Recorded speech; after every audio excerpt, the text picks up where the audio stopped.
Şu anda su sıkıntımız başlandı. Yani suyumuz bayağı azaldı.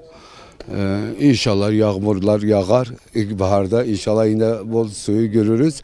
Ama ayrıyeten zaten su tedbiri almışız. Hatta Botan'da çekmek, yani Müküs çayında çekmek düşünüyoruz. Eğer su sıkıntısı olursa inşallah belde su sıkıntısı çekmeyecek. Geçmişte bu zamanlarda tabii kar yağıyordu. Ama iklim bayağı değişti. Şu anda dağlarda bile kar yağmıyor. Evet. Tabii ki arazi kesimi etkilemiyor. Çünkü bizim burada Allah bize bir nimet vermiş. Müküs çayı buradan geçiyor.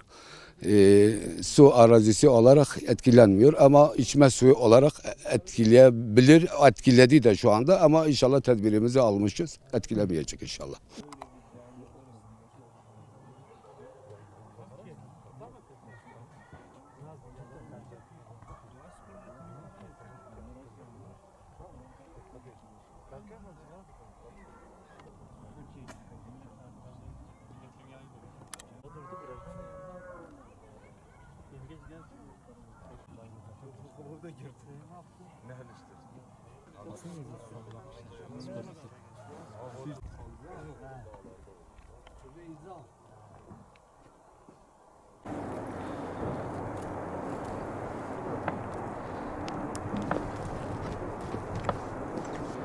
Şeyler mi abi şurada yüksek? Vallahi ben de çalışsak gene oraya yapsak.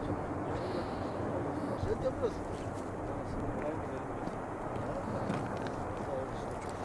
Burada atlayacak çünkü bak sen orada atladığı zaman bak tam atladığı çekeceksin. Burada atlayacak böyle uçacak böyle gidecek.